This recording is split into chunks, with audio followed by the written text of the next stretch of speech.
Link TV presents Mosaic World News from the Middle East. Here are today's top stories. Kuwait to deport stateless protestors who demanded citizenship. Yemeni regime accused of handing over Rada'a to extremist groups. And Syria rejects Qatar's call for Arab troops. Mosaic, world news from the Middle East, begins now.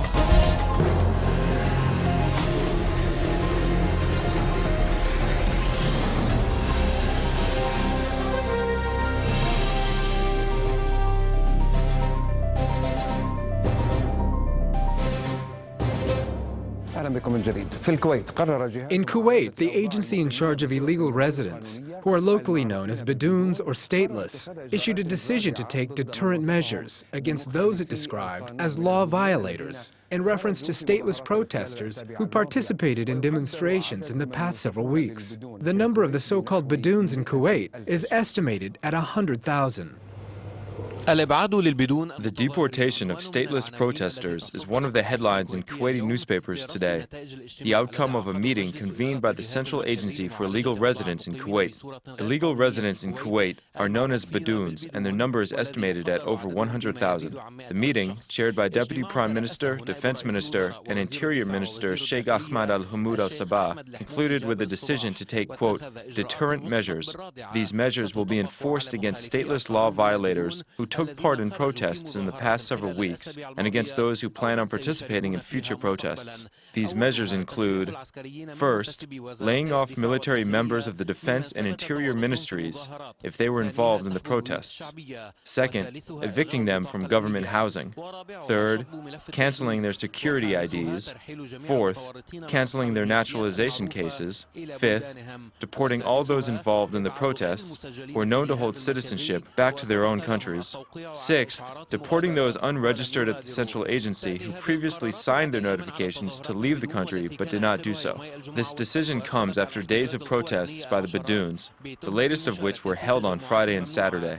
Security forces detained dozens of protesters on charges of taking part in an unlawful assembly, assaulting security forces, wounding military members, damaging vehicles, and violating the Interior Ministry's orders that banned organizing protests. In light of this decision, many questions have been raised about the future of this thorny issue in Kuwait, which the Badoons say has been unresolved for nearly 4 decades. Perhaps the answer to this question can be answered by the authorities' statements. The most recent was issued by Prime Minister Jabal al-Mubarak during his meeting with Yemeni Nobel Peace Prize laureate Tawakkul Karman, indicating that a roadmap was drawn to solve the issue of the Badoons and that eligible applicants who were included in the 1965 government census will be naturalized. Or perhaps the answer will come on Friday, as the Secretary General of the Kuwaiti Badoons Congregation, Musayyid al-Shamari, announced that the Badoons will take to the streets every Friday until their demands are met. The European Court for Human Rights said extraditing Jordanian Omar Othman, also known as Abu Qatada, from Britain to Jordan would violate his rights to receive a fair trial. According to the court's ruling, there is real danger that evidence extracted from him under torture could be used against him. Abu Qatada is accused of being the right-hand man of al-Qaeda's late leader, Osama bin Laden, in Europe.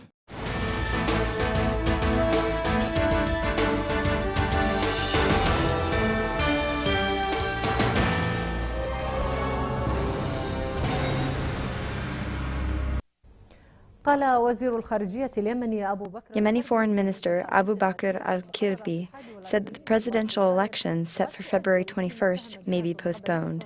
Yemeni tribes accuse the authorities of collaborating with the armed extremist groups that seized control of Rada'a city in central Yemen. Meanwhile, demonstrations continued across various Yemeni provinces demanding the downfall of the regime.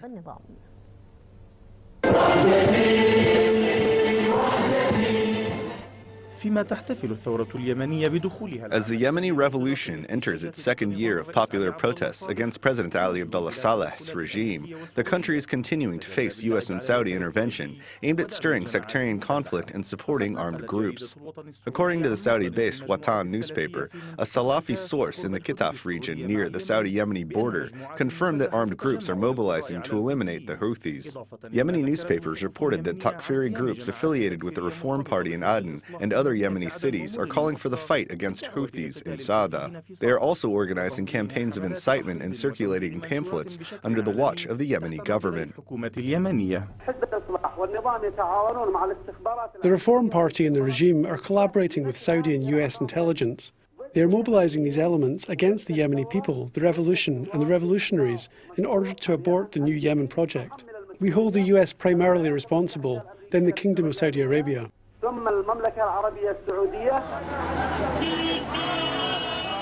Meanwhile, Saudi-backed groups believed to be affiliated with al-Qaeda have seized control of the city of Rada'a in al-Bayda province after taking control of the southern city of Abyan and expanding into the north. In response, the residents accused the Yemeni authorities of collaborating with the armed groups by handing the bases and arms over to them. However, the ruling Congress Party said that the expansion of al-Qaeda's influence in the country will not serve anyone but its government partner, the Reform Party. The silence is frightening. The city of Rada'a was handed over to them. They want to disrupt the city and its state institutions. Not even a call was issued or a bullet was fired by the guards. It's organized chaos.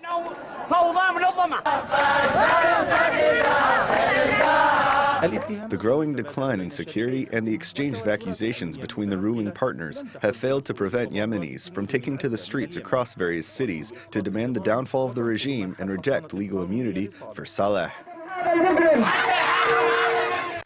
In Yemen's central city of Ib and southern city of Adali, massive demonstrations broke out in solidarity with the victims who were killed or injured during the Reconciliation and Forgiveness Festival in the city of Aden. The demonstrators stressed the importance of upholding national unity until the revolution's objectives are achieved.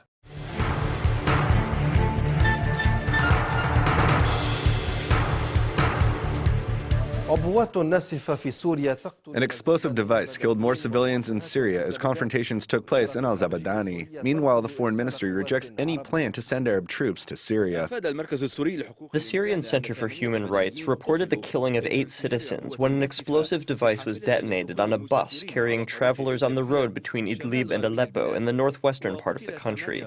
8 others were killed by the gunfire of Syrian forces and their loyalists, including 7 in the city of Homs, according to the Syrian Center. The center added that armored vehicles carrying the troops roamed Al-Qahira Street, located in the heart of Homs city, opening fire arbitrarily and killing a civilian and wounding 9 others in Al-Khalidiyya neighborhood. Meanwhile, members of the Free Syrian Army indicated that the area of al-Zabadani was subjected to tank shelling. Al-Assad's militias shelled us from this road down there. Where is the Arab League? Let it honor us with its visit. Look, the whole staircase was destroyed. On the other hand, Al-Sharq al-Awsat newspaper indicated that the head of the Bakara tribe, Sheikh Nawaf al-Bashir, managed to leave Syria 3 days ago and is now in Istanbul amid conditions he described as difficult. Al-Bashir told the newspaper he will work with the opposition and coordinate with the revolutionaries in Syria. He held the Syrian regime responsible for any harm to his family members.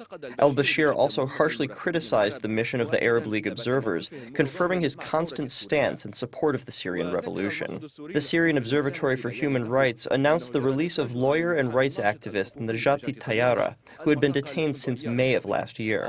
As for the Arab monitors, the official Syrian television station said the Arab League's delegation visited a number of areas across different provinces, in addition to some prisons. The delegation also met with a number of people released under the amnesty law.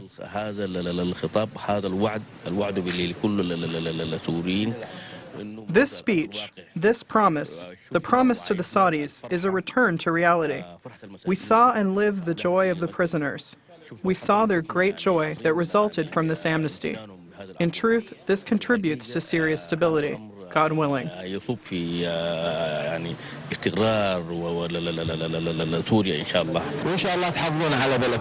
God willing, you will maintain your country. We don't want to issue statements to the media, but don't listen to biased media that negatively impact your country. In another development, a Syrian foreign ministry official told Sana news agency that Syria is surprised by the statements of Qatari officials calling for sending Arab forces to Syria. The official confirmed Syria's categorical rejection of such calls, which aim to aggravate the situation and end the work of the Arab League while opening the door to foreign intervention intervention in Syrian affairs. The source added that it would be regrettable for Arab blood to be shed on Syrian land in the service of well-known agendas, notably after the conspiracy against Syria became evident. The Syrian Foreign Ministry official renewed the Arab League's call to exert tangible efforts to stop the incitement and media campaigns aimed at escalating the situation in Syria and, instead, help prevent the infiltration of terrorists and the smuggling of weapons into Syria.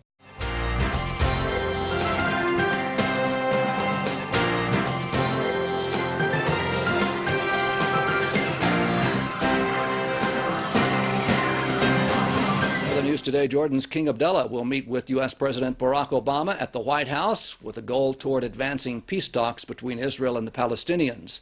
And in London, British Deputy Prime Minister Nick Clegg called Israeli settlements deliberate vandalism. Here with more on the diplomatic front, IBA's Ellie Walkelander. Good evening, Ellie. Good evening, Yochanan. Yes, the King Abdullah visits the White House today to talk about the talks taking place in Amman, and it sounds more like talk about talk. In his first trip to the White House since last May, which you see here, Jordan's King Abdullah will update President Obama on the 3 rounds of talks that have taken place in Amman this month. Ahead of the meeting, Abdullah told the Washington Post that both parties have major hurdles to overcome before they can even begin to grapple with concrete proposals for creating a future Palestinian state.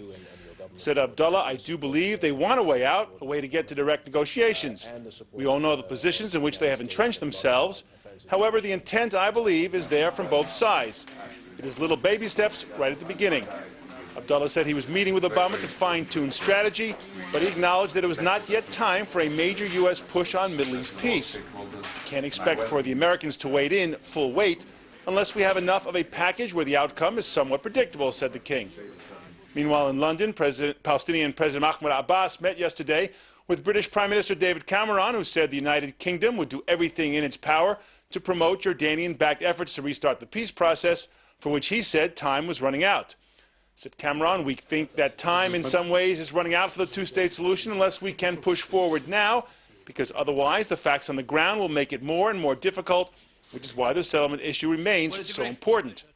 Then it was Britain's Deputy Prime Minister Nick Clegg who weighed in on the peace talks with some of Britain's strongest comments yet on the issue of settlements. The risk is that you just get material, physical facts on the ground which make it impossible to deliver, at some point in the future, the two-state solution which everybody agrees is the only viable way forward for the region. That is why this is of a different category, if you like, of concern, because once you place physical facts on the ground which make it impossible to deliver something that everyone has for years agreed is the ultimate destination, then you do immense damage. It's almost kind of it's an act of deliberate vandalism to the basic premise upon which negotiations have taken place for years and years and years, and that is why we've expressed our concerns as a government in increasingly forceful terms. Abbas is on a 4-day European tour that includes London yesterday and Berlin today, where he will meet with German Chancellor Angela Merkel. On Thursday, he travels to Moscow, where he will meet with Russian President Dmitry Medvedev.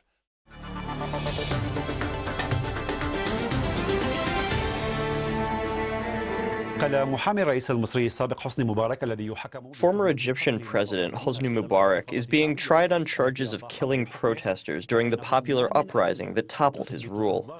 His defense lawyers said there is no evidence proving that his client gave orders to open fire on protesters.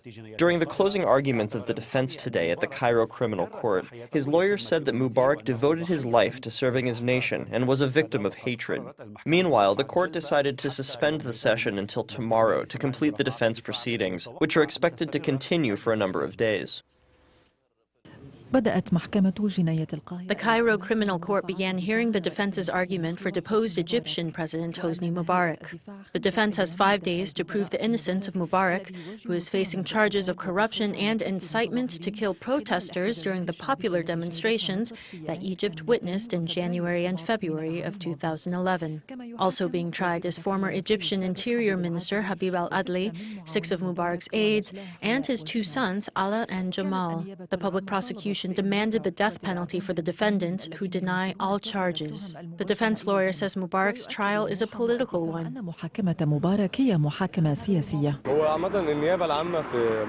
Public prosecution's case can be considered to a large extent to be political, not criminal.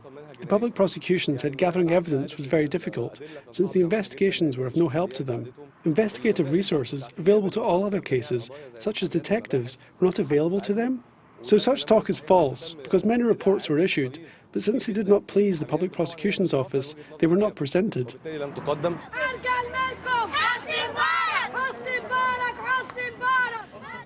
Outside the court, Mubarak's supporters gathered amid heightened security measures. They carried his picture and chanted slogans affirming his innocence. We are expecting good news. We rely on God first and foremost. It will be proven that the president is innocent and he didn't do anything wrong. One who fights the Israelis cannot hurt his people.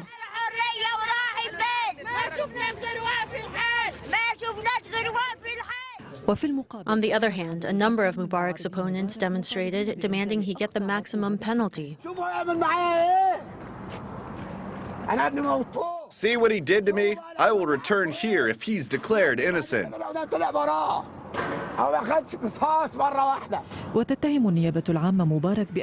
The public prosecution accuses Mubarak of being a tyrant who imposed a dictatorship during his 30 years of reign in Egypt and seeking to pass the presidency on to his youngest son, Jamal. It also asserts that certain government institutions, including the Interior Ministry, deliberately avoided providing help to the investigators. The Cairo Criminal Court has given a full month to listen to the defense proceedings, which will end on February 16th.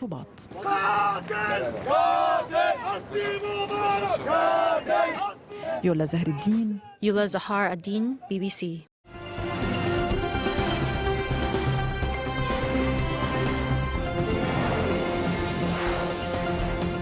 The Palestinian resistance group Hamas has praised the cyber attack on Israeli websites. This after computer hackers once again disrupted online access to the Tel Aviv Stock Exchange and LR Airlines. We in Hamas praise the success Arab hackers have achieved in targeting a number of Israeli sites and the harm they have caused to the interests of the Israeli occupation.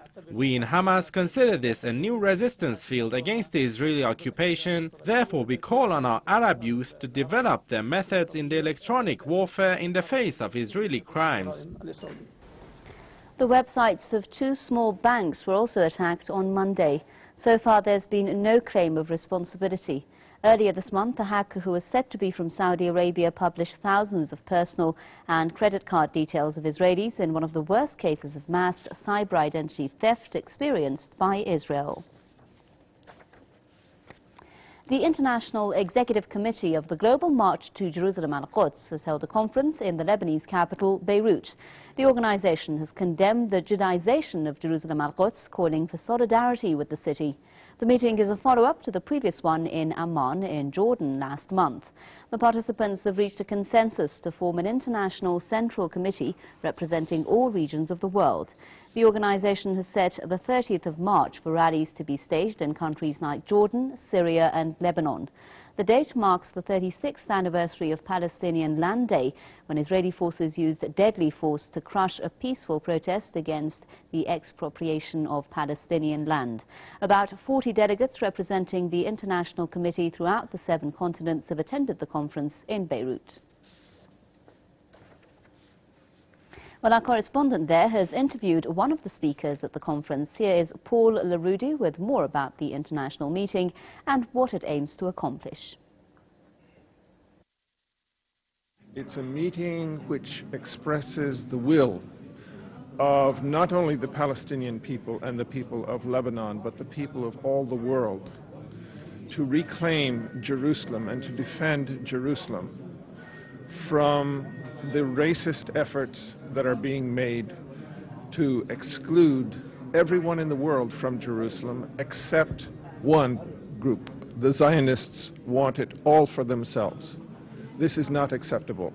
The world has decided that this will not happen, and we are here today to make a peaceful march to Jerusalem, to plan this march and to execute it in such a way that the will of the people of the world is understood by everyone, and that we will not be denied access to Jerusalem, nor to the freedom of Jerusalem, nor to the Palestinian and Arab character of Jerusalem to be excluded from Jerusalem.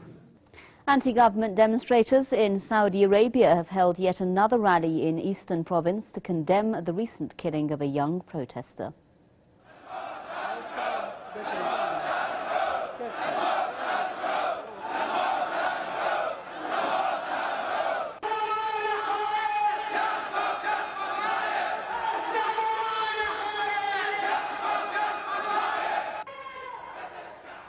"22-year-old Essam Mohammed Abu Abdullah died in an attack on a peaceful demonstration last week. Several others were injured. Saudi Arabia has been witnessing demonstrations on an almost daily basis over the past months. The demonstrators demand the release of political prisoners.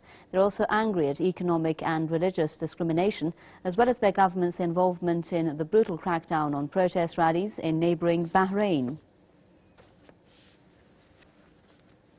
Also in Saudi Arabia, a senior member of the country's royal family has accused some royal figures of owning massive chunks of land. Prince Talal bin Abdul Aziz al-Assad, the Saudi king's half-brother, has said some members of the royal family own up to 500 million square meters of land. This as 60% of Saudis lack private housing. Experts say that the real estate corruption has doubled the cost of housing by 200% over the past 3 years. Prince Talal's remarks also highlight rising tension among royal figures following the death of the Crown Prince last year. Reports say Prince Talal is unhappy about the appointment of his younger brother to the post. This amid months of protests against economic and political injustices in the kingdom. In Tunisia, a group of university students are to start an open hunger strike in the northeastern city of Manouba later in the day. The strike is part of protests that began at the Faculty of Arts and Humanities of Manouba University late last year. Protesters are angry at the university's ban on wearing niqab, or full-face veil, by female students. Girls wearing the niqab were prevented from taking exams or attending classes. Students demand the wearing of niqab be allowed and an area for prayer be provided inside the university. They say their protests will go ahead until their demands are met. University officials have so far refused to respond to these demands.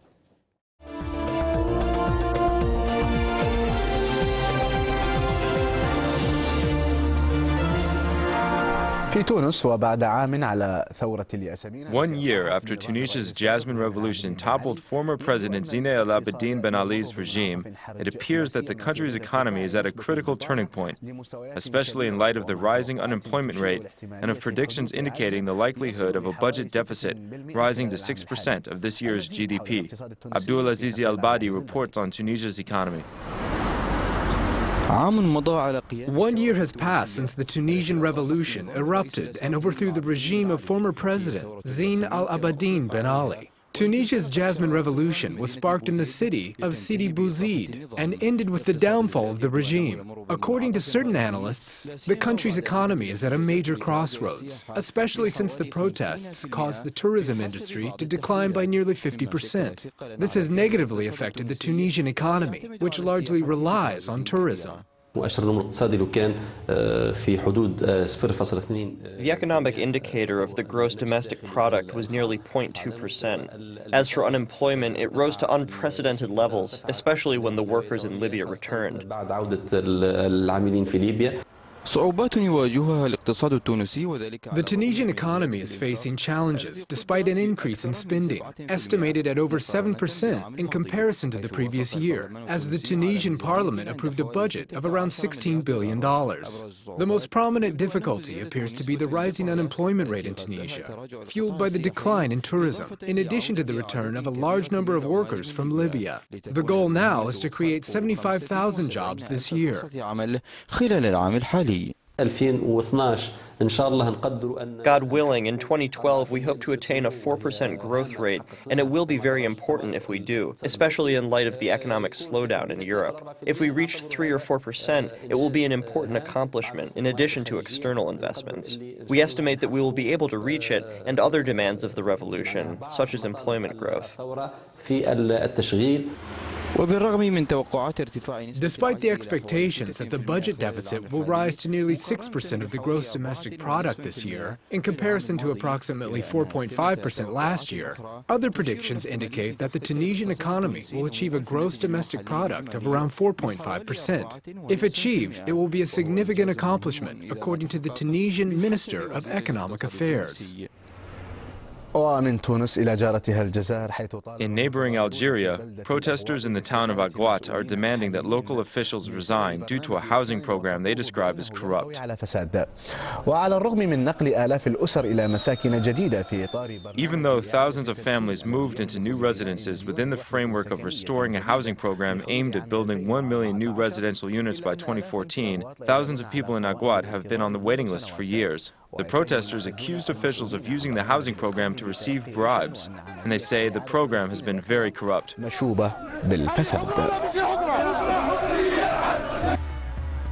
The views expressed on Mosaic are from contributing broadcasters, not Link TV or its sponsors.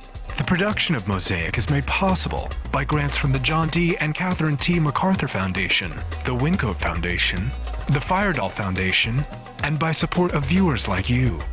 Thank you. Watch Mosaic World News online. Stay up to date with breaking news, read our blog, get transcripts of past shows and more at linktv.org/mosaic.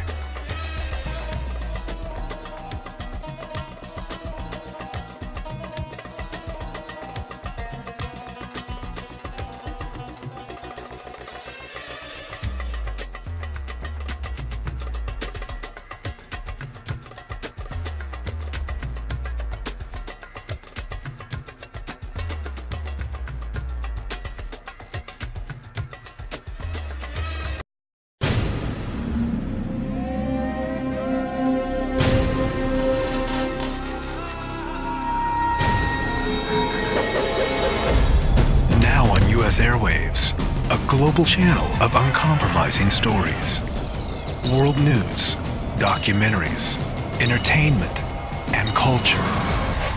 Link TV, connecting you to the world. For more information, visit linktv.org.